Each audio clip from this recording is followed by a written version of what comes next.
Keep arms down and head back and hold on.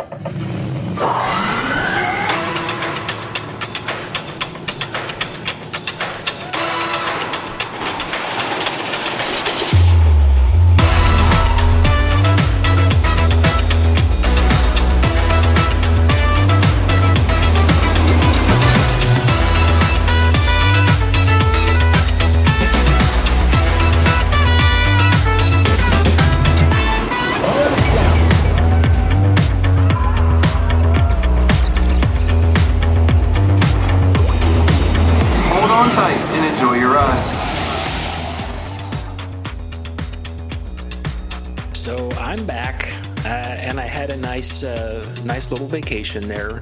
We took a couple days and we went to Las Vegas, which is kind of nothing new for us. We go there a couple times a year. We have family in the area, so we normally go see family. But normally I try to go do amusement stuff since I'm near amusement things in that area, but I didn't this time. It was just my wife and I, we went, and we actually did a legitimate vacation, like what normal people do vacations. Like we went. How's and a vacation we saw, not include a roller coaster? I know. That was quite upsetting for me as well. That's not vacation. That's what just do you being do in a Las different Vegas place. if you're not doing amusement stuff? We actually saw two shows.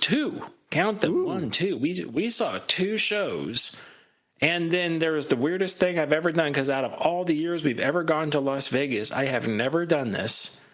We actually one day sat by the pool for 3 hours, and we went in the pool too for like 3 or 4 hours, and we just relaxed.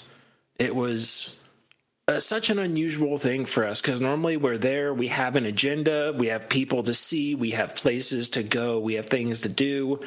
There's always something, but I mean, that's like when my family would go to the beach, like that. I'm like, I want to go do something. Oh, no, we have the beach. I'm like, I don't want to sit at the beach. Like, it's so boring. Yeah, me too. Like, okay. It's just the way I've always been. And I'm like, why are we going to this beach? There's no roller coasters here. And I'm like, why don't we go to Wildwood? I can't do this. No, I mean, I really did enjoy those trips, but it was like there was a lot of that moment of like, oh, I gotta go hang out on the beach. Yeah. That's kind of like when her family came up from Southern California to Northern.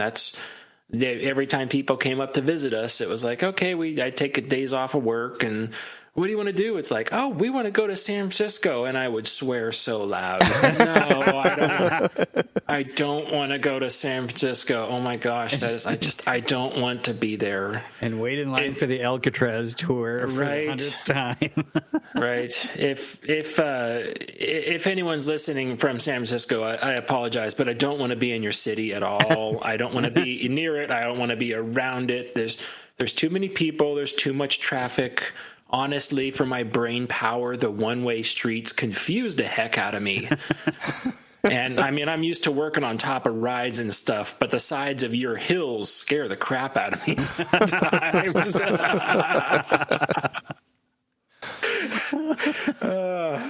Sorry, that is no. Oh, go ahead. Sorry. I've been to San Francisco a bunch, but it wasn't until last summer that I actually drove myself around in the city for the first time. Ooh, how was that? And I wasn't looking forward to it because of the hills and all of that stuff. And you're from Pittsburgh, sort of. Oh, yeah, but Pittsburgh is easy compared to San Francisco. That just boggles my mind. But it is. It's just... No, I have seen pictures of certain things in San Francisco. And I see how if you were going even not that fast, you could go airborne. Yeah. Oh, yes. Some of those streets. Yeah. It wouldn't take much.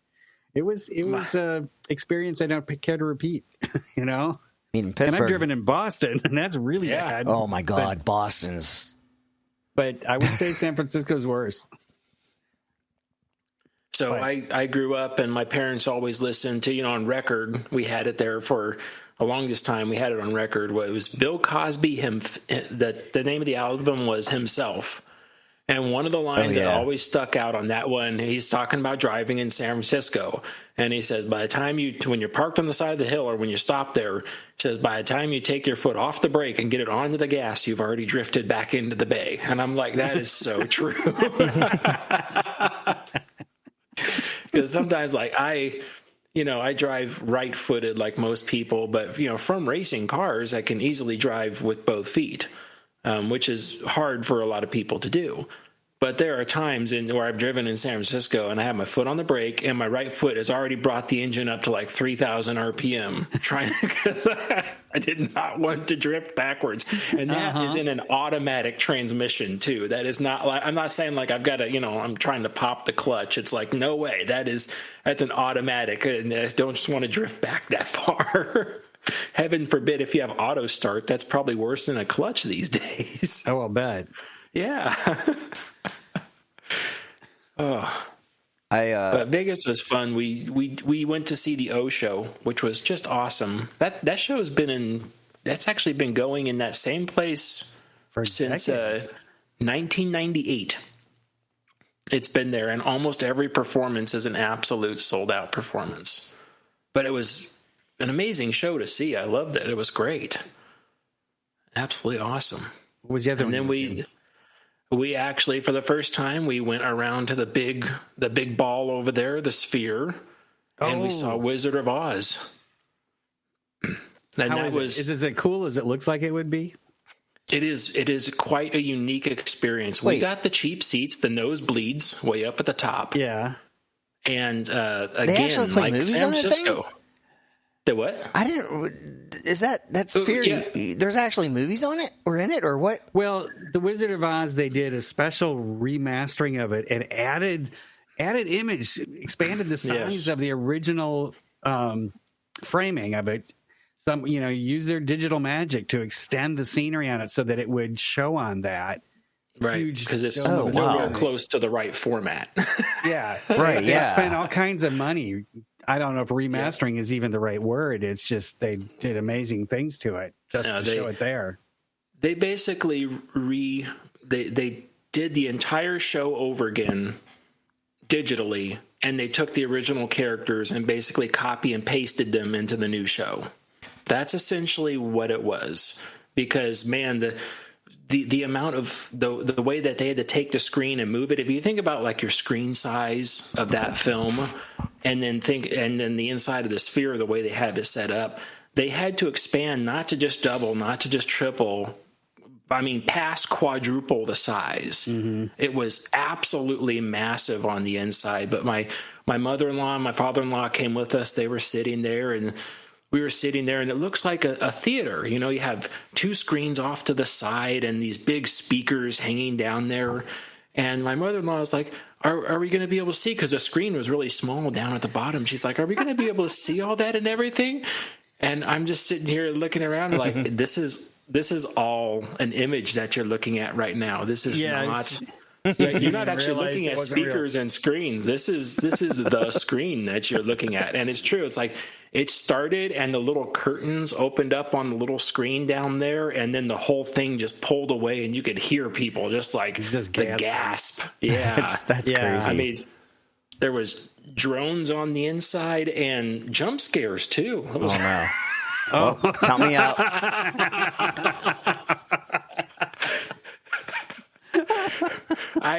I did not know this, so there's spoiler alert for anybody listening that doesn't want this. Maybe give me 20 or 30 seconds here. I did not know this, but the seats have the big immersive vibrators underneath them. And it is one of those things when there's several parts where, it's just a normal film and the witch appears right there. And then they put those vibrators off really hard. And it's Lord. Right there. And when they did that the first time and then another time there, everyone was just like, ah!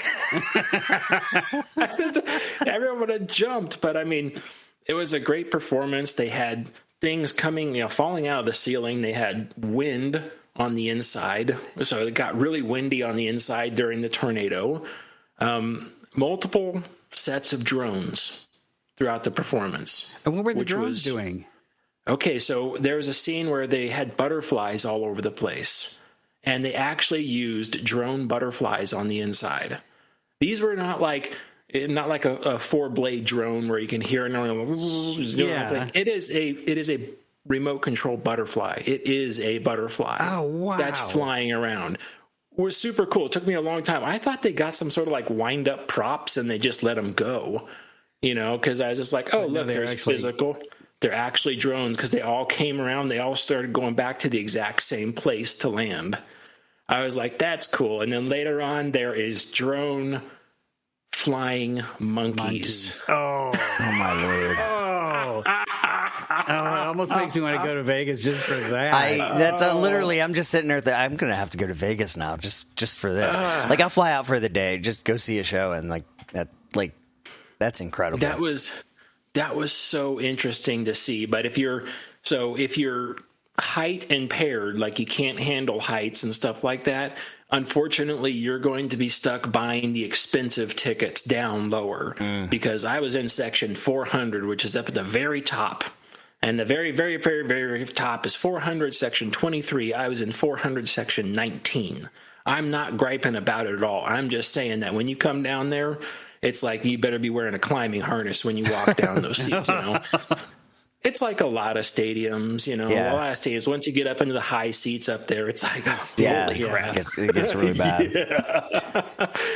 But it was steep. And then we had some older folks trying to get down there, which were really having trouble. Some of which were like on the verge of, like having a full out panic attack. So that was a little rough. It was like, ooh, man, sorry about that. But yeah. There are ADA sections at each level. But yeah, I heard it's like the way it is set up, each level kind of overlaps the one underneath it or on top of it. So it's like down at the very bottom, you have the really good seats up towards the bottom row or two or something like that, level or two at the bottom. And then like there's a bunch of crap all the way up until the very top, which you could still see some of the outside of the screen, which it's not a projection screen.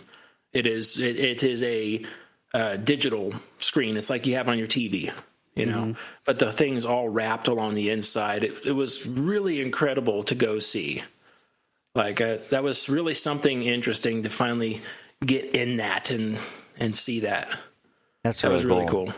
You talked about like the resolution and stuff like that. I don't know, like a lot of people don't realize this, but I don't know if you've noticed, like if you go and you look for like the Dick Van Dyke Show, you can buy it on Blu-ray, and like full HD, and then like any show from the 80s or 90s is like really only on DVD.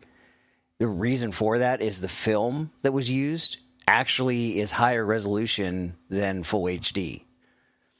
And then whenever, like in the 80s, whenever they switched to video, the resolution was much, much lower because it was great resolution for the time, in transmitting digitally it actually was analog then too. But you can't take something from the 80s and 90s and make it HD because there's nothing there. There's no resolution to pull from. Whereas anything that was done on film can it already is HD. Like the resolution is already there. So that's interesting. It was because I've always wondered, like there's been some, popular shows in the 80s and 90s. I'm like, why have they never done that on HD? It's like, well, because it just doesn't exist. That definition just isn't there.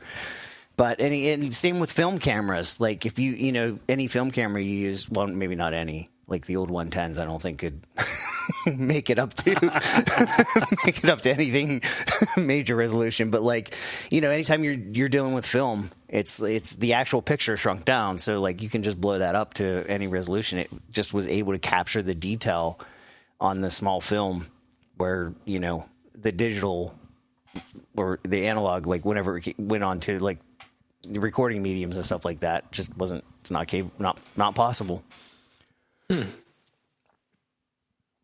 Well, it's a Side Friction podcast, and my voice is gone, and I will probably have some coughing spells that I'll hopefully be able to mute.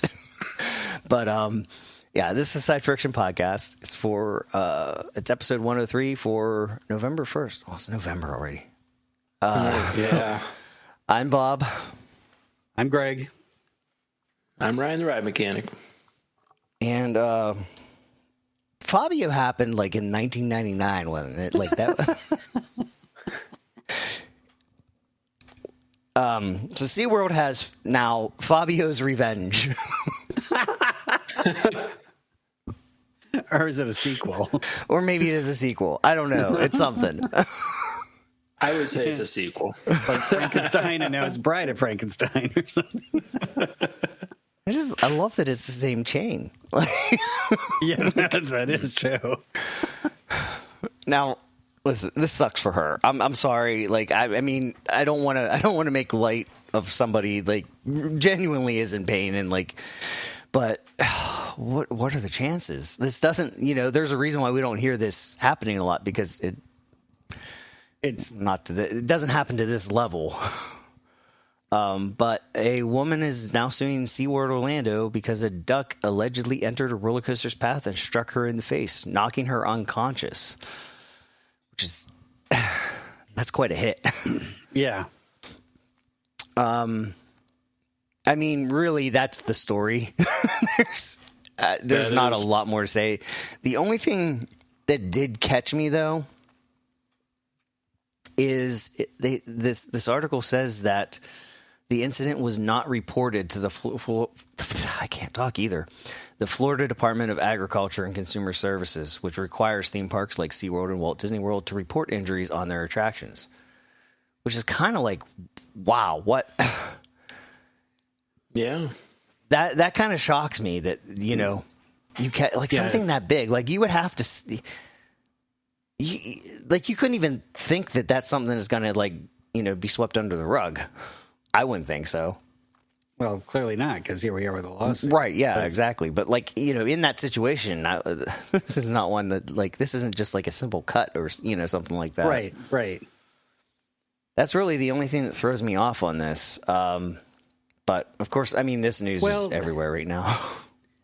Yeah, but there are aspects of this that are probably just lawyers' influence on it. But they talk about, the park is culpable for not right, and setting up, a safety zone so that no birds could possibly fly anywhere near. Right, it. yeah, exactly. Like it can you happen. Can't do stuff like that. Right, no, but exactly. That's their claim that it's the park's fault because they didn't, make it so the birds couldn't get anywhere near the ride, and they built it but near water. And you're like, oh. Yeah, I think that's absolutely ridiculous. Like the things they are complaining in the it's not enough that she got injured. That should be all there is to it. Right? Yeah, exactly. Without putting all this other stuff on top of it, that's just impossible.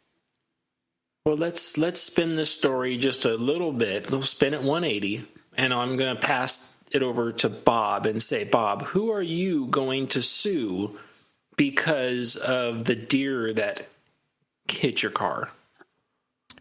The game commission. Yeah. No, yeah, exactly. Like that. It's right. You put it in a different light. It's like, see how that sounds really dumb. Yeah. Well, and see, like that's the thing too. Like I don't think that this lady should just walk away. Like in the case with the deer. Like I have insurance for that. Insurance covers that. But like the insurance doesn't say, "Oh, you're at fault." No, this is a thing we cover for. This is called comprehensive, right. And and that's the same case. Like I don't think that this lady should be just like I think she's entitled to something because in my opinion, amusement parks have insurance for this type of thing. Like that's the reason why they have insurance. So like there should be that. But then again, like that also makes like sometimes it gets really weird though because insurance companies will be like, well, you have to have paperwork and stuff like this. So it's possible that this suit is being filed only because the insurance company is saying, well, you have to do this, which is ridiculous. But I mean, it does happen. And then the lawyers just go crazy with it. Why would you build a roller coaster over water? What? It's kind of been a thing for quite a while. Yeah. So I'm going to sue somebody the next time a seagull poops on me and I'm out at the ocean, because I'm going to sue somebody because I'm like, who put the beach right next to the ocean? Right, exactly. Like, why would you do that? Yeah. Like, that's a dumb place to put a beach. Beach. Out of all the places to put a beach, you put it right next to the water. Right, yeah. Which attracted all the seagulls, and I got pooped on. I'm claiming emotional and mental damage now. Like, come on. Seriously, folks? Come on. Yeah, but I don't blame her for those claims, and I blame the lawyers and absolutely. the insurance companies and all of that stuff. That they just take it to such an nth degree that it becomes ridiculous and laughable when it shouldn't be at all. Right. I do wonder, like Bob said, though, I'm wondering if this is just part of the claim process. That's like, no, we have to do this in order to release some sort of liability money or something like that. Like, I have no doubt that that's got to be a part of this, you know? Yeah. Yeah. But, you know, even more important, I guess, in a way, is the fact that it wasn't reported like it should have been. That's the thing. That of everything in here, that's the thing that, like, aggravates me the most. Like, that's ridiculous. Like, because just that line alone makes you go, what else aren't they reporting? Mm-hmm. Like, that's what that screams to me, is like, it's just, what else is SeaWorld not reporting or hasn't been reporting? I'm not, you know, hopefully they've learned their lesson. Everything's getting reported now, you know, but I mean, yeah, it's just, it's crazy. And yeah, unconscious, hit by a duck. Yeah. Wow. That was quite a hit then. Mm-hmm. It had to be.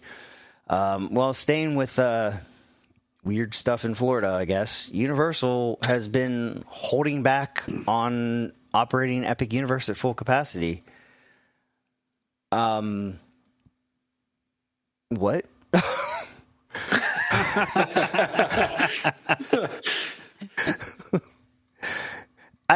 There's a couple things that are striking me with this statement. Is okay, you've been holding back. So first of all, like, they mention in here that, you know, wait times at the time that they were writing this article were at about 90 minutes.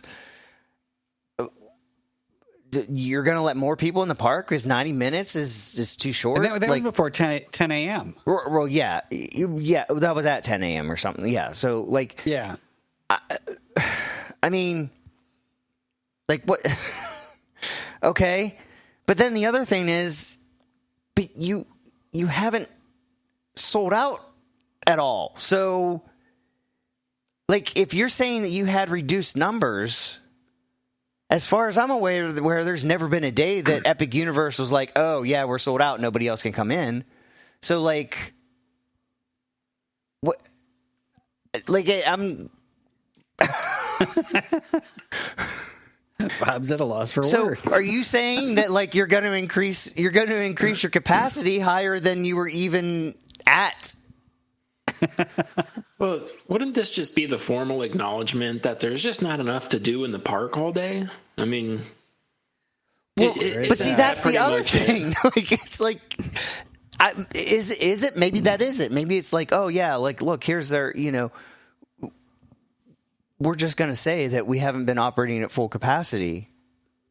So, like, people think, like, all this, like, you know, these reports of, like, oh, there's not enough to do, or I don't know. It just this whole thing is just confusing to me because it doesn't line up from anything that we've been actually seeing. And I don't, this all screams Comcast to me. That's what scares me, is like this all. And this was my biggest fear from the moment that they started doing that, the Universal app, and then forcing you to use the app to order food. I immediately was like, this is Comcast is now on board. They're now going to start micromanaging Universal. That has been my feeling, and now it's just more and more weird stuff that it just feels like them talking, not what we knew as Universal before. Now, I don't have much experience with brand new parks opening, but I know, Greg, you have some of the experience that I do with, you were early on in California Adventure. I went to California Adventure within like the first week or two of it opening. And my initial thoughts, and I mean, I was dragging the camcorder around recording stuff too. My initial thought was, it's like, oh, this is a good half-day park. If you got a half-day park, you've got a half day to kill, like, this is a good park to go to. And, granted, it took a handful of years, but now it's eventually up to a full day park or even more now. So I'm just wondering, is this just the precursor? Because, I mean, honestly, if you opened up Epic Universe at its, level 1, which is its entry, and the park was maxing out on attendance, and it's like, well, you had to like stop. It's like, whoa, that might be kind of a bad thing. It means the park's not big enough. I have to make it bigger. Yeah, I agree. I mean, if they're putting a cap on themselves, that's just them saying like, look, this is like you're pointing at the line's 90 minutes. We don't want 200 minutes, and we're just going to stop it ourselves, and we're going to put the cap on it right now. Well, but see, that's the thing. Like, this is happening for 2026. There's no new rides coming for 2026. So, like, what? That's the thing that gets me. Like, sure, you're going to ramp up capacity. That's great, but how are you going to ramp up capacity if you're in the time frame right? Like the time frame that you're at, you're not going to be able to build anything for that. Like, are you? What? Well, there's already some kind of construction going on down there from some shots that they've seen, but it doesn't look like it's anything significant that's going to be done, within the next few months for sure. But lots of rumors about what the next land is going to be, or are they just expanding what they already have and things like that. And a certain amount of, like I said, land being leveled and graded and, preparatory work, but nothing. Right. But that's not, like I said, that's not going to happen by 2026. Right. Like we're close. It's November, right? Yeah. Right.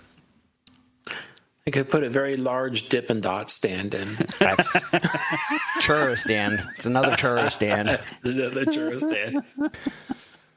It's a combination Dippin' Dots churro stand. Oh, that's there what it is.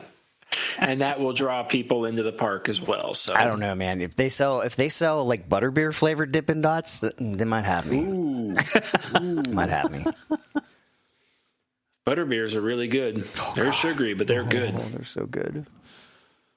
I need to go to Universal tomorrow with some butterbeer. Go to Universal and then stop by Dollywood and get some cinnamon bread, and I'll be good. It's my weekend. There you go. Actually, I just realized this weekend is Six Flags America's closing day. You still coming down? I don't think so. Oh, I know it's going to kill me to not, but because if I were going to go there, I would be going on for the Sunday, the last day. But then I can't get back for work the next day, for one thing. So work, whatever. Yeah, whatever.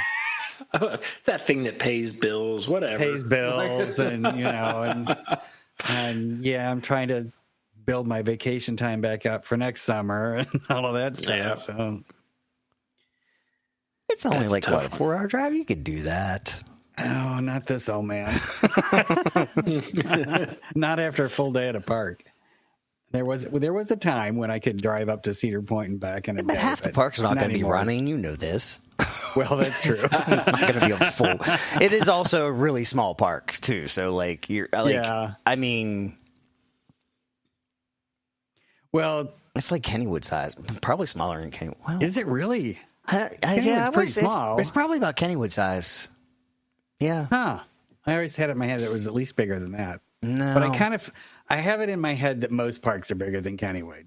But yeah, Six Flags America isn't like, well, especially with Batwing down, because Batwing's like way off. Yeah. Like, yeah, it's a really small park. It's a and really small park. One of the biggest credits I would have wanted from that park. Yeah, I know. Because I've been on the other Flying Dutchman, but that's the one I haven't been on. Yeah, but Wild One. Yeah. Superman. Joker's Jinx. I don't know, man. These are all like good rides. Although you probably Maybe I should just- you've been on I don't know what it's called. The Joker's Drinks. Is it Fiesta Texas that has one? I don't even remember what that is. It's the outdoor Flight of Fear. Oh, yes. Fiesta Texas has one. But Yeah. I've not been on it. Oh, you haven't? That's a spaghetti bowl, right? Well, when Yeah, I was spaghetti down bowl. there, I went down in December, in the Christmas time and all that stuff, and it was too cold to operate that. So that one was down because of the time of year. Well, you could ride But- Exterminator outside. That's Raging Cajun. Yeah, and now their Superman is the same as the one up at Darien Lake, yeah. Darien Lake. Yeah, so I've kind of already ridden that one because I've been ridden the one at Darien Lake. So that wouldn't be what the draw would be for me to go down there. Wild one. Got nothing to say on that one, do you? Huh? No. No, I don't. Maybe I should just go on Saturday and drive back on Sunday. I don't know. might be a spur of the moment, but it's just you're killing me. Well, I'm going this weekend anyway. Yeah. Are you going on Saturday or Sunday or both or what? Well, I'm going to go on Sunday, but if you're going to go Yeah. on Saturday, maybe I'll do both. I don't know. We'll see. Let me sleep on it and I'll let you know tomorrow. Here we are.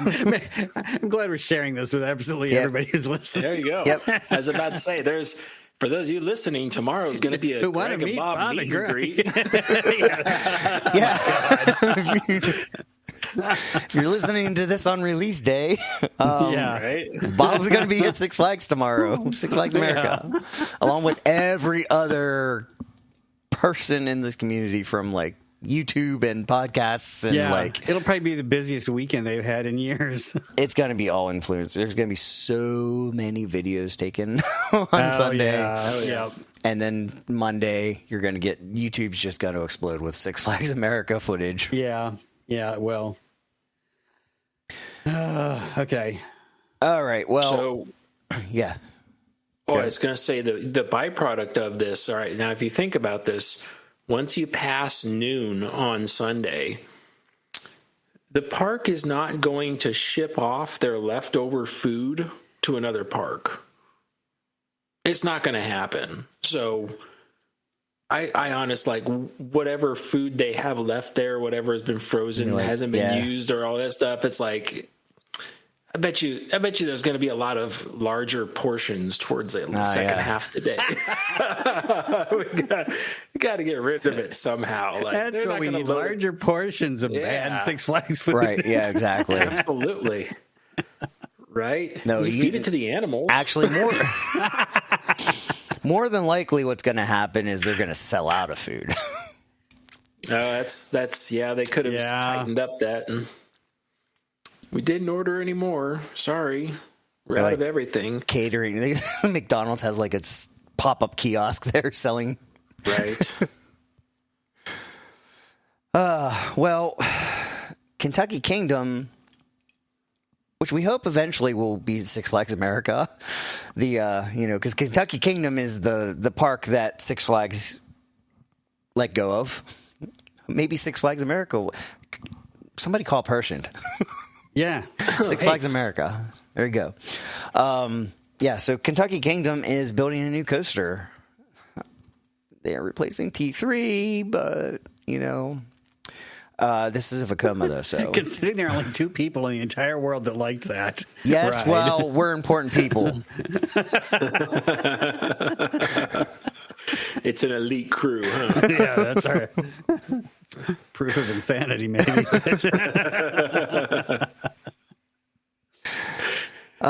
So they'll be debuting Flying Fox. It's a unique coaster to what we have at the park because we got rid of the last one we had. Well, they didn't really say that, but that's what they meant.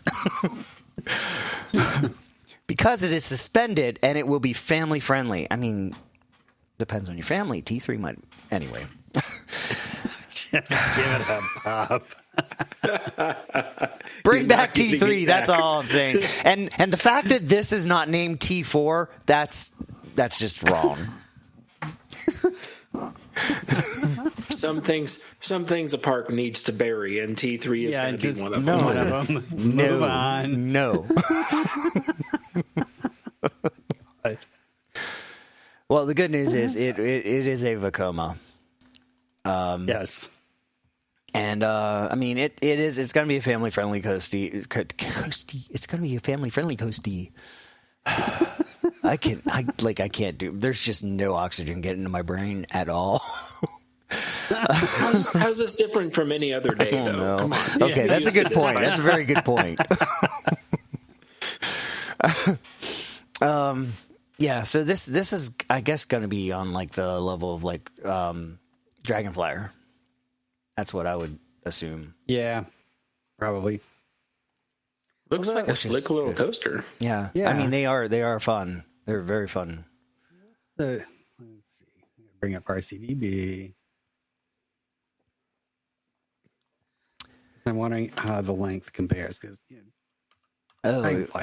Really do we have this yet? Well, I mean, yeah. 1380 feet long on this one. Not bad. 37 miles per hour. I don't know. The layout looks like similar to Dragonflyer, I think. Okay. Dragonfly is just under 1,500 length. So even a little bit shorter. How fast does it go?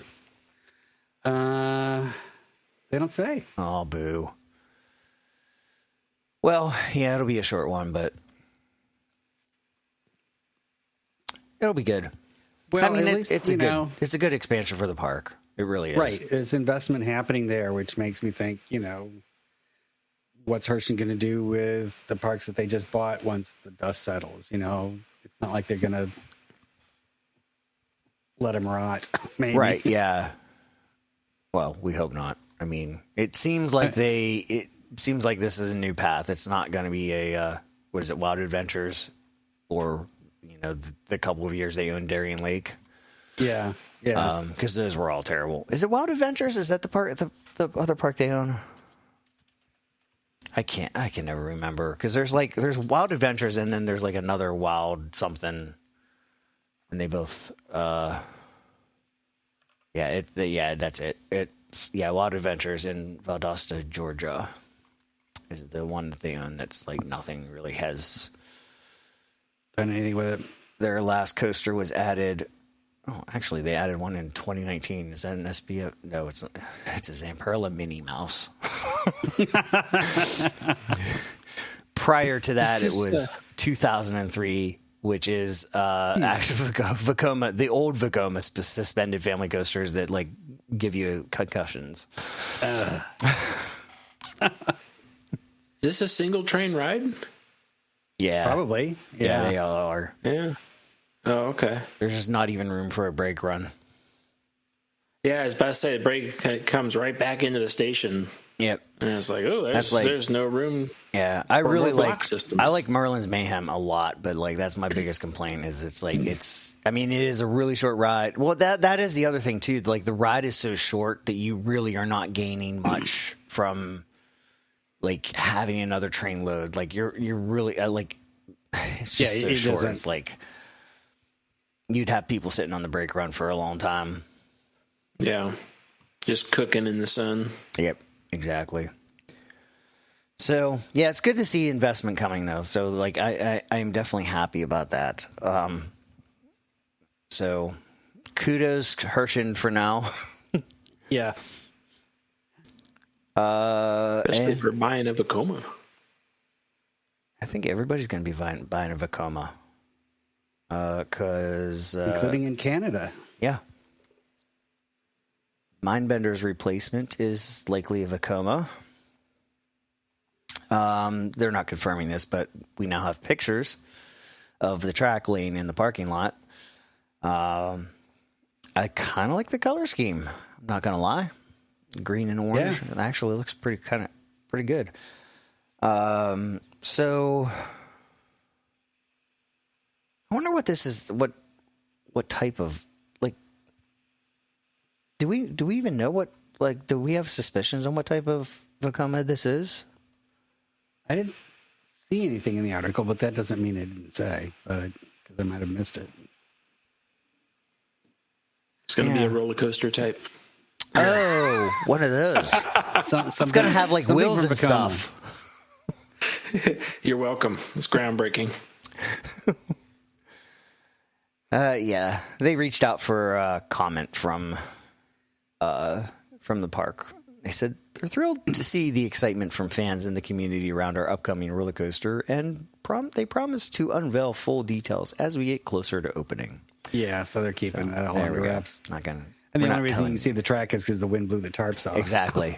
Yeah, because most of it's all covered in blue tarp. Yep. As soon as that tarp blows off, coaster enthusiasts are scurrying out there. But I'm wondering, because some of the track is orange and some is green. Yep. Is it going to be a racer? Ooh. An indoor racer? That's a good question. Or is it going to be Nickelodeon, SpongeBob? Well, no, it's more likely they're sponsored by Hasbro, so it wouldn't be that. But like, who has Matchbox? No, Mattel has. No, Mattel's. So this is competition to Mattel's parks. Yeah. So does Hasbro have a competitor to Matchbox or Hot Wheels? It's Matchbox, right? I don't know. I think that would be it. Is that it? Yeah, Matchbox. Is Matchbox even still a thing? Is there a chance that Vekoma just cloned the Schwarzkopf ride that was there? Nope. I don't know. Because we saw what happened when you try to fix one of those rides. That doesn't work well. But if you just said, okay, we want this, but clone, like a new track and everything, could be. You never know. Yeah, I mean, it's possible, but I don't know. Like, it just, I don't know. Maybe it's possible. Matchbox, as long as it's not made out of wood. Who would be crazy enough to make a wheel carrier out of wood? Oh! Now I have it. Hasbro makes Nerf. Hasbro makes Nerfs, the guns. So they can be a dueling coaster, but they have Nerf guns in the cars. And you shoot each other as you go through. Because, those won't get stuck in the wheels or anything. That'd be great. That won't get stuck right about It's not like a sweatshirt.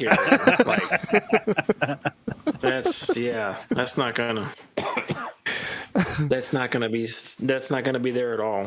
No. All melted into the wheels on the side of the thing. People are like, the ride's rough. It's just out on the track going 1,000 flat spots. It's like putting baseball cards in your bike spokes. Oh, jeez. That'd be bad. Matchbox is also owned by Mattel, so I guess they own Matchbox and Hot Wheels. They just didn't want that competition. They're like, we're buying you out. Well, yeah, we'll take it all. Yep. We've got the toy car industry cornered on this one. Clearly, who has Micro Machines? Those don't exist anymore. Don't they? What? I don't think they do. I think I looked this up recently. Well, because I was talking about the fast-talking guy, the commercials. Micromachines.com seems to disagree with you. Are they still there? Yeah, but I don't see. I don't. Is it real? Yeah. I say no new product line since about '94 or something like that. I was talking to my wife about something, and I was like, "Talk really fast," like the guy who did the Micro Machines. And she's like, the Micro what? I'm like, Micro Machines commercial. You remember those? She's like, no. And it's like, oh. And I think I looked it up. I don't think they're being made anymore. Well. Something about a choking hazard. This is definitely not the same Micro Machines. I mean, there are listings for the existing Micro Machines, but this... They're headquartered in Tulsa, but it has a +91 phone number. Oh. And for some reason, it says it's the official site for Star Wars toys and collectibles. Nice. So, yeah. That all makes sense. Oh, man. No, they did. They came back in 2020. Really? Yeah. It is Galoob, who is now part of Hasbro. So it's also... Oh no, this is Hasbro. So that could be it could be a Micro Machines roller coaster. There we go. You heard it here first. There you go. Could also be Transformers. Ooh. They make Transformer toys. They also What about a dueling Micro Machines coaster? A dueling what? Dueling Micro Machines coaster. That could be awesome. It's just a little duel, though. Then they get Motormouth. They get Motormouth coming to do the... What is it? What was his name? John Moshida? Oh, he's got to be long gone. No. He's still active. He was active from 1979 to present. He was born in 1954. He's 71.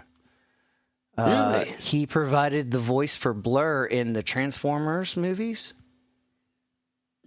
And yeah.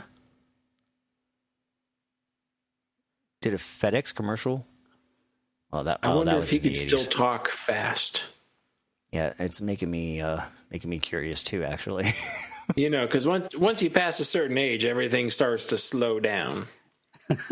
I know, because I'm Googling myself. Like, why do I keep stumbling over my words? And it's like, you're talking too fast. And I'm like, oh. Apparently, I need to think more about what I'm going to say.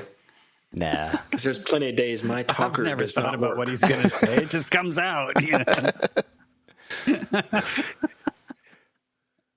Well, I do that when I'm talking. I start talking about something, and my brain goes like 40 seconds ahead. Yeah. And I interpret that like my brain yourself. doesn't have enough processing, like memory, because it's like it goes so far ahead. The topic goes in front of my mouth, and then the mouth just falls off. It's just like, I don't know. We don't have enough processing power to do both of these things at the same time. There's a bottleneck in your system. I'm really at a point now where I will be very upset if it's not a Micro Machines roller coaster.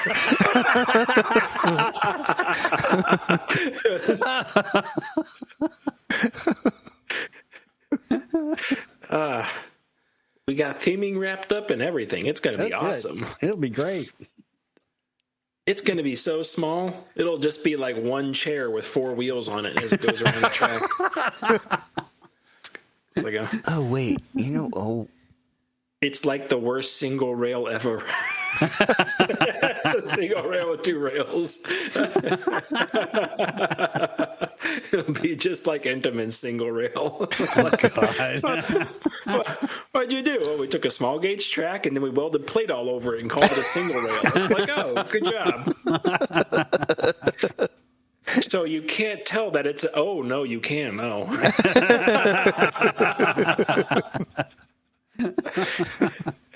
And they bought that, huh? Hook, line, and sinker. Oh. Well, Valley Fair has a fan. It has a fan. This isn't the first fan like this, though. We had what was the guy that rode Mean Streak? Oh, I can't remember his name, but like he rode Mean Streak like a crazy amount of time and like was upset when it moved or when it was turned into Still Vengeance. Yeah. And then he started going to Conneaut Lake instead, and well, yeah, we know what happened there. Yeah, so on Renegade, Renegade Mike has taken his 30 I cannot say it. 30,000. Yeah, that. 30,000th ride on Renegade. Now, I did some math. Oh boy. He was riding it from the day it opened, which was in May of 2007, and he hit the 30,000th ride on the 17th of October. So it took him 18 years, 5 months, and 6 days to do that, which is 6,734 days. And if you do the math, that means he has ridden it on average 4.5 rides per day. And of course, you know, that park isn't open year round. So how many times did he ride that in a single day? He was just out there every single weekend riding it over and over and over and over again. Yeah, that's a crazy amount. That's the thing that, like, people don't... It's one of those numbers where you think, like, oh, I ride that coaster a lot. But if you actually count how many times you actually ride a roller coaster, it's not as high as you think it is. No. I mean, there are definitely coasters that, you know, that I've rode more than others. But, like, you know, if I try to actually quantify that, yeah, I don't know if there's any coaster that I've actually rode 1,000 times on. Let alone 30,000. He has to. Like, yeah, just think about like 1,000 rides. Like, that's just like when you put it in context of like how many days there are in a year, that number seems to change. Yeah. And that's why when I read this, I had to, you know, do a little math here to figure out how many rides a day is that, even with ignoring the fact that the park isn't open year round. And it's a crazy number. Right. You know, because not only is, you know, the number of rides, but he's not going to be using the fast lane for all those rides. He's going to spend a lot of time just waiting in the queue. I mean, he might have season long fast lane. Well, maybe. Okay, so that's also just a rough estimate. Just a rough estimate says that he has spent 1,000 hours on that ride, physically on the ride. Yeah, spent 1,000 hours. Because I just looked at YouTube and got a POV video. It's 1 minute 46 seconds long, but it stops right at the brake run. So you figure I'm going to add another 15 seconds onto the brakes, you know, and just say, so round it up to 2 minutes. That means that's 60,000 divided by 60. That's 1,000 hours on that ride. 1,000 hours on that ride. That's amazing. Wow. Now, how much time has he spent in line? Yeah. Lord. I mean, now that's does whatever he does for a living to earn money and goes right to the park every day that it's open to accomplish this. Yeah. And then just rides that over and over again. Wow. With maybe an occasional bathroom break. What does his spine look like? Oh, I was thinking the same thing about the guy who rode Mean Streak so much, because that would be way worse than... Right. It's either all messed up from all the repetitive impact and compression and everything, or it's like overgrown, beefy, and like it's like in perfect condition, you know? Of course, maybe a few years ago he had an accident or something, and they put steel rods in his back. Oh, could be. That's like the it's not a great statistic out there. No. I don't think there's really one up, but it's like amongst people who visit, you know, amusement parks all the time and go on high G-force rides and stuff. It's like, I believe, this is just me believing, the instance of kidney stones is probably lower. Yes. Because you subject your body to that much vibration and G-force, it's going to dislodge them. Hopefully smaller. Yep, especially if it's what was the one Disney? The Thunder Mountain in the back row where they're like, Thunder Mountain, pass kidney stones. Well, no, like a doctor actually told somebody to go ride it. Yeah, that was a while ago, but And you say like, oh, and the people like they love to throw that one out there. Thunder Mountain back row to help you pass a kidney stone. Blah blah blah blah blah. And it's like, well, what about Steel Vengeance in the back row? Yeah, like, that thing will help you pass the entire kidney.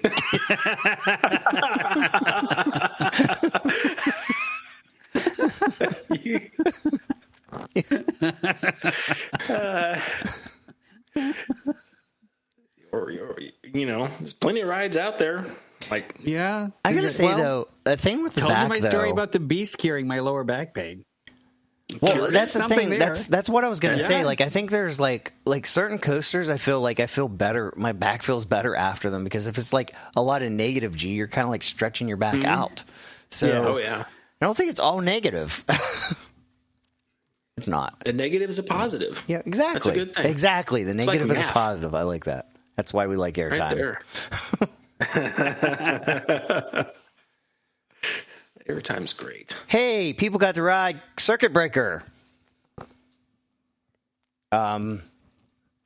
Randomly, anybody that went to the Formula One race got to actually ride Circuit Breaker at Codaland and test it out. Well, considering what the price of a ticket is to an F1 race, Yeah. that's a good, at least a little bit of a bonus for paying those exorbitant fees to get there. But still, it's seen action. Finally. Well, and that technically that means that this is a 2025 ride and not 2026, right? Yeah, I don't know. They might have just been testing with those people because But they didn't have any of the water dummies. RCDB says it opened on October 17th, 2025. Okay. when I saw that, I was like, wow, that is like a Six Flags level of testing. Does it run? Yes. Does it not fall? Yes. Okay, put people on it. It's good. Run that thing. Run it. Go. It's like, it always seemed like when we were opening up a ride, it was always like, we're trying to do all of our testing and everything, and it always seems like, oh yeah, we've got 4 or 5 days left of testing. It's like media day is tomorrow. It's like hurry. Did you ever skip checking the seatbelts? No. Worlds of Fun water dummies did and stuff. No, Worlds of Fun did. Well, that's assuming the seatbelts worked. I mean, I guess.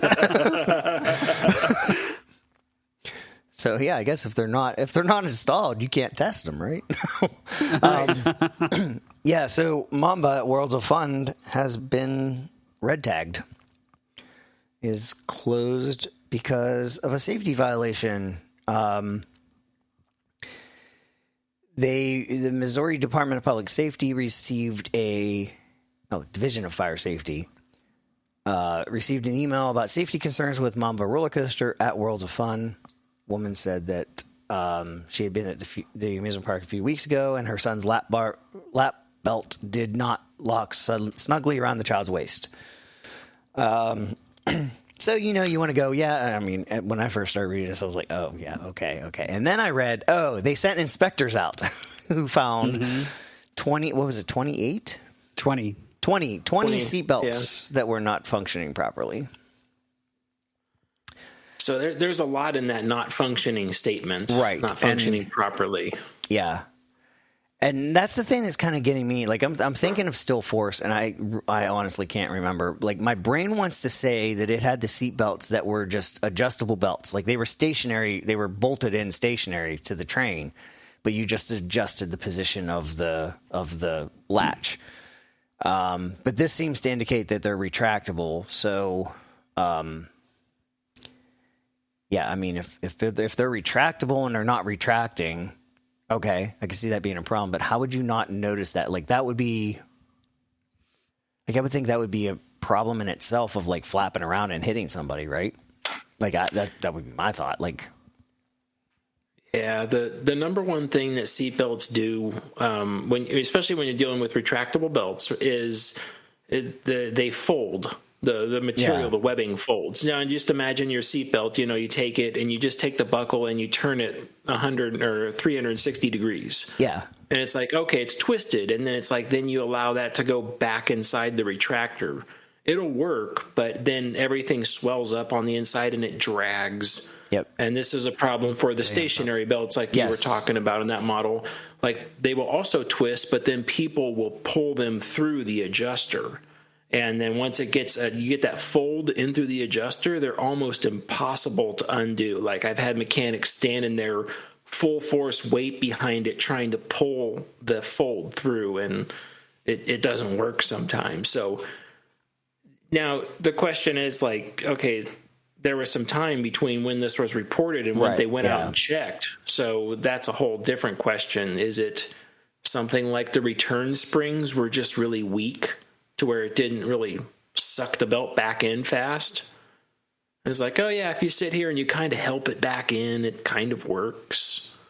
I could see that, Parks just not wanting to change that. I think the other thing is too, like, with the stationary belts, like it happens all the time. Like I've got on so many coasters where it's like, oh yeah, the belt, like you said, it's folded and you're trying to adjust the belt and it's jammed up. And, I'm an adult. If it's a little bit loose, like whatever, it's attached, which the ride has a lap bar too. So, Right. the seatbelt is secondary. So like, I think most people were just like, whatever. I mean, I can definitely understand like your child, you're a little more anxious. I get that. But the thing that makes me wonder is when did they stop out? Like, is this like we stopped out first thing in the morning before the ride's running and we just went and checked it? Or has it been running all day and people are, those seatbelts are folding and it just happened to be one of those times they checked it and they were all just folded, if they're the stationary belts, like, at what point did they say a failure? Right. At how much effort do you have to do to undo that fold before you consider it a failure?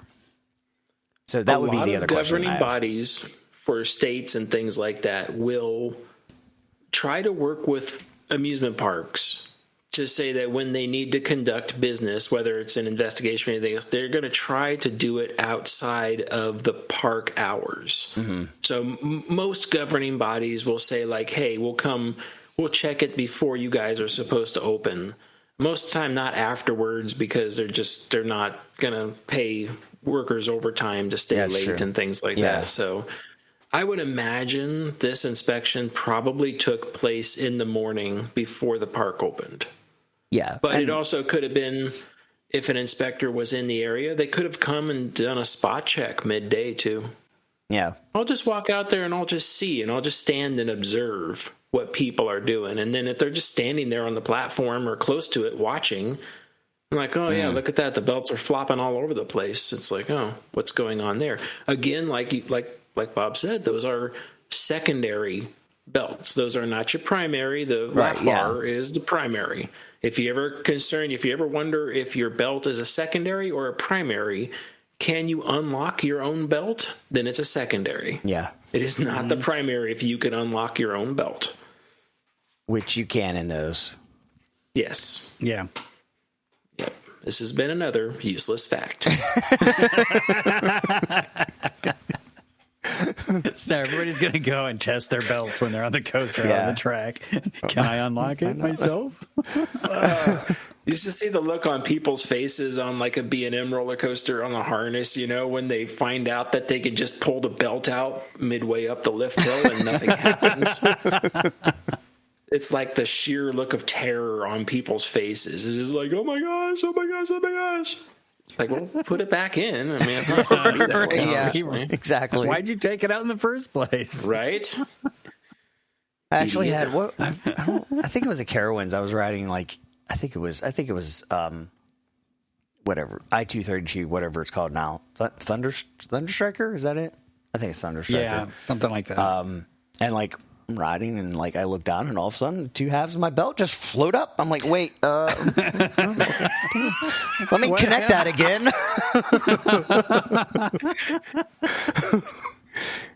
I guess I just didn't push it in tight enough or something. Yeah. And clearly it wasn't checked by this. Well, no, they did. They did check. Like that's the thing. So like it must have been like in one of those like probably just like barely latched. Just so like they checked it and it was like they didn't pull yank, Yeah. And it was just like, the 0G or something just like allowed it to move. It was really weird, but like, I was just like, oh, look at that. I should probably connect that again. Like it's not a big deal. All the time on those, people will put the tongue underneath the latch, not in the latch. They'll put it underneath the latch. Because it's in the exact same area from your perspective. Typically, it looks like you're pushing it in there the way it's supposed to be. Yeah. But you're actually wedging it between the mount and the foam. and it feels correct. It'll never get a click out of it, but it feels correct. And if the operator is not paying much attention, they'll go by and just gently tug on it and like, yep, it's fine. And it's just sitting underneath there. Oops. Whoops. I don't think there was any foam on that, but yeah.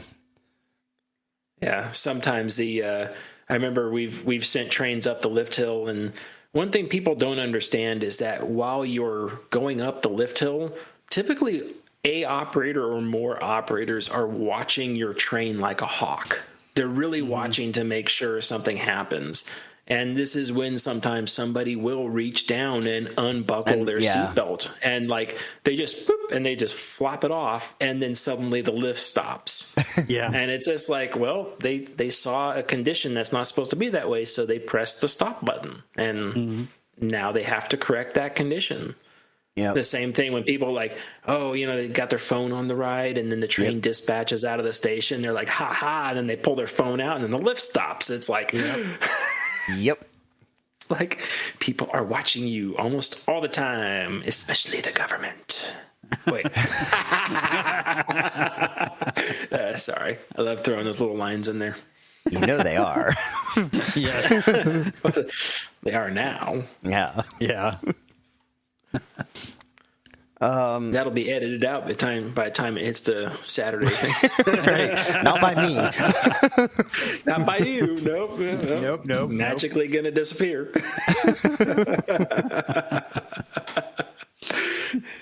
And then there's going to be a big black Yukon parked out in front of your house. Right? Ice cream on the side. Can I remind you that I live in the D.C. area? Do you know how many black Yukons I see in a day? Oh, I'm sure. And how many U.S. government plates? And even in West Virginia, that's the weirdest thing. This panhandle of West Virginia, there are the IRS is here. Now, here's the one that got me. The Coast Guard is here in West Virginia. The Coast Guard. Yeah. For all those beaches that they always put on the water, like all the beaches we have here in West Virginia. Maybe the plan is to put some, water in West Virginia next to a beach. Well, I mean, eventually. All the naval commanders are here in Omaha, Nebraska. That's it. Oh yeah, Nebraska. Well, you're also. Yeah, there's a lot out in that area that underground stuff. We have all the Stratcom stuff out here. That's all the certainly defense. Colorado. Unfortunately, when you talk about big bad, global wars and stuff like that, when people always make those videos, who would get bombed first in the U.S.? It's always Washington D.C. and then who's second? It's like Omaha, Nebraska. Yeah, it's always like thanks. And then I'm always like, okay, well, if am I safe if I'm at home? What if I'm at the data center? How much does the data center actually protect me from radiation? Right? Do they use lead walls? I don't know. I actually did last night. I watched what's it called? Is it a House Full of Dynamite? Is it House Full? Oh, I've heard about that movie. House of Dynamite. House of Dynamite. That's it. Really good movie, but it's all of that, really Stratcom, DEFCON, all of that stuff, and it's one of those that's it's not a horror movie, but there's a point in your brain where you go, oh my god, you kind of feel that dread of this is all real, this can happen tonight. And they don't there's no ending to it either. It's one of those here's where we are, and here's the path that it can go. The rest of the way. And it's you're just but what did he do? What would he do? Apparently, I guess the Department of Defense or Department of War or whatever it's called now was all well, this could never happen, because it's just one, blah blah blah. We'll handle that. And then it's the whole movie kind of addresses that, of this whole the whole mentality of well, that can't be real. and like stuff slips by because you just go, that can't be real. Right. Highly recommend to watch. It's a very good movie. Dynamite. Yeah. Yeah, I just recently saw the advertisements for that, and I kind of said like, oh, that might be something I might want to watch. Well, the thing that caught me was what's his name? He was on The Wire, which I haven't watched yet. I know I need to watch that, but like he was the president, and then Rebecca Ferguson from Silo was on it, and I'm like, oh, I love both of them. How do you pronounce it? Eldra is his last name. I don't know. Idris Elba? Yes, that's who I'm talking about. Thank you. Because I saw him on Hijack, which was a really good series, and then Rebecca Ferguson from Silo, which I love Silo. I'm still waiting for the next season, but like I was like, oh, both of them in the same show. I was excited, and then I watched it. I'm like, ugh. Now I'm frightened. It is really good, though. I highly recommend it. So some bad news. Knoebels has been home to 2 bald eagles. One of them, unfortunately, has passed away. His name was Henry. He came from Florida more than 20 years ago, along the female Hattie. They were both injured in power line accidents and couldn't be let back into the wild, so they found their forever home at Knoebels. Unfortunately, one of them has passed away. Hattie will continue to live at the park, and staff will ensure her habitat remains peaceful and enriching in his absence. So, yeah, a little bit disappointing. Yeah, it says 4 to 6 years old when they came in 2003. Yeah. Yep. That's pretty good. A long time. Which, like I say in the article, tells you that they were taking good care of them. Yeah. Really that long, And I've visited them a couple of times when I've gone to the park. They're way on the far corner, but I suppose it's a good thing because it keeps it not too crazy for them as to what else is going on in the rest of the park. But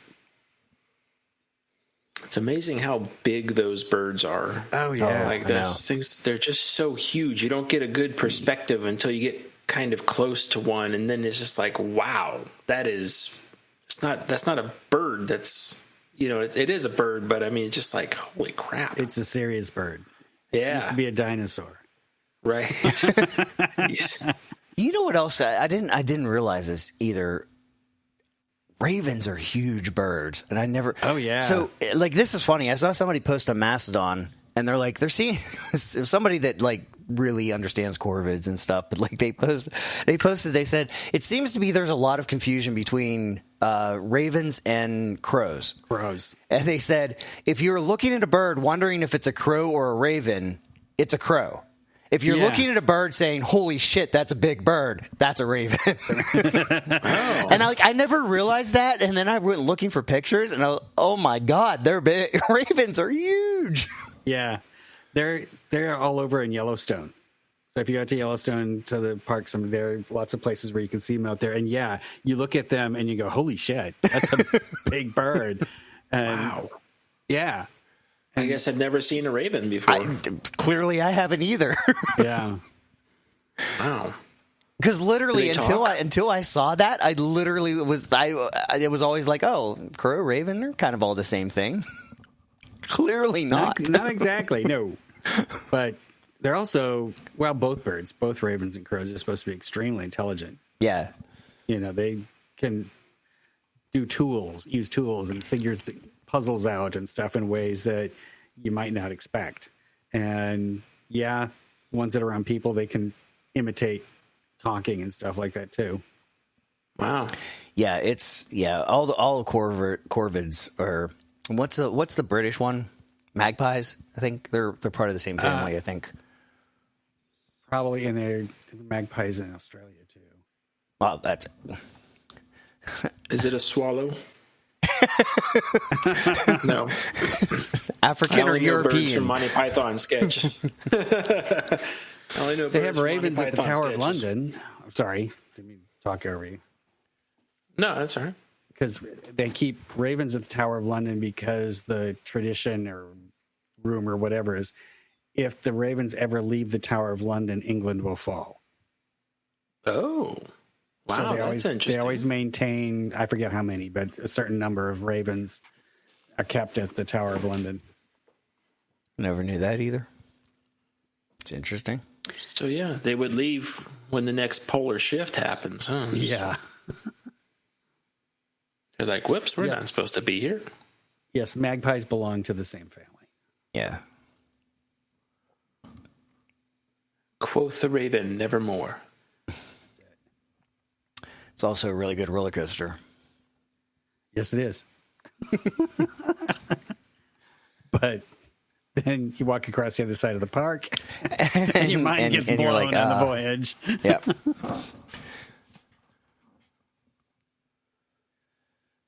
Oh, our last story is going to talk about Waldemere, which we kind of missed this for a couple weeks. They have announced that the paratrooper is coming back. See, at Pittsburgh area, you can't get rid of stuff. We just don't let you let go of things. But when they took that down, they took that down at the same They did time say they took that down they the were probably spider. bringing They it did back, say yeah. the paratrooper was going to come back, but the spider was not, or octopus, whichever version they had. I don't know. Oh, that's what I was thinking. Because they took both of them out. Yeah, you're right. Now I was conflating the two stories. I was mixing them together. Okay, That's why I was confused. I'm the idiot right now. Just made that clear. No worries. but it sounds like to do it, they're tearing down one of the pavilions. I mean, you got to put it somewhere, right? Yeah, I guess. I mean, honestly, if that's happening, that they probably had like, oh, we need to go in and do a bunch of renovation in this pavilion. Yeah. And then they're like, oh let's it's not just worth scrap it. it. Right. What are we going to put in this spot? It's a big spot. It's like, oh, bring a paratrooper back in. Put it right there. Yeah. And that happens all the time at parks when they go to redo something and find out it's completely trash. Yeah, and I mean, I'm sure they'll build more pavilions when they expand the park onto the trailer park land. Yeah. Yeah, I still want to know what be a fly on the wall and know what they're planning on doing with that land. I know. I think that park's gonna. I think they have a plan. I think they have a big plan. Oh, they must. I really think they have a big plan. I think stuff's coming that. Yeah. There's got to be a coaster coming. I would think. I don't know it's what, time. but they haven't, yeah, they haven't put a new coaster in for a while, and even though Rebellion Flyer 2 is so much better than you ever think it's gonna be. Oh yeah. Oh my god. And then, yeah. but still, But what? yeah. Maybe. What if they had another gravity group? I'm one of those people that are like, no, you want variety to park, but like I wouldn't complain if they were just like, no, we're going to build another large gravity group, and I'd be like, okay, that's cool, go for it, do it. But I'm glad to know that they're doing things that they're doing well, because a small park like that in this day and age, it's got to be rough with competition, especially since that park isn't that far away from Cedar Point. No, it's not at all. And I mean, they've got everybody coming from Conneaut Lake too, like everybody that used to go there. Like that's, I mean, it's like you've got Cedar Point. I guess they're the only park in that area now, which helps. But then being that close to Cedar Point also. Yeah, I don't know. I do feel like I think it's been managed really well, and it continues to be managed really well. And that's the thing. Like they run, it's just the same as Knoebels. It's like we're going to be responsible about stuff. Take care of stuff. We're going to actually really maintain it, and people come back for that. That's how you get. You can build a huge ride, but if it's not fun, people don't come back over and over again. Right. Like that, and that's, I think that's the thing that small parks have really done really well. you just, a lot of times it's like the big parks are just like, well, let's break a record. We have to have a record. And the small parks are like, let's just build something fun. And it doesn't bring people in, but slowly as people visit, it's like, oh, I want to come back. I want to come back. I want to do it again. Ryan knows what happens when you go to Knoebels for just a few hours. Yeah. Got to spend more time there. But that's not a great park. Yeah, and it's not because they have the tallest or the fastest roller coaster. It's because they have stuff that's just really fun and enjoyable. Everything at that park's just enjoyable. And that's what it boils down to. It is. Yeah, and you could definitely tell that it's got that made with love feeling, It's like it's just a place you want to be. Yep. It's great. And as opposed to the bigger parks, they're more just you're here for money. That's the reason you're here. Exactly. Pay us money. And like like I talked about when Greg and I went to Knoebels, like I think I spent more money at Knoebels than I have at other parks, like the bigger parks, because I don't mind it. Like it's worth it to spend it at Knoebels. I'm not being taken for a ride there. Where like I go to a Six Flags park and it's like, gotta say it, $18 for a magnet. It's just stupid. When you're happy and not stressed, you'll let money fly. It's like here you go. That's true too. that is actually very true. The best way to manipulate you is to make you happy. Yeah. It's amazing that corporate America doesn't understand this. No. It's like, let's pry the money out of their hands. We clench tighter. And like, responsible business is like, no. We're just going to make them happy.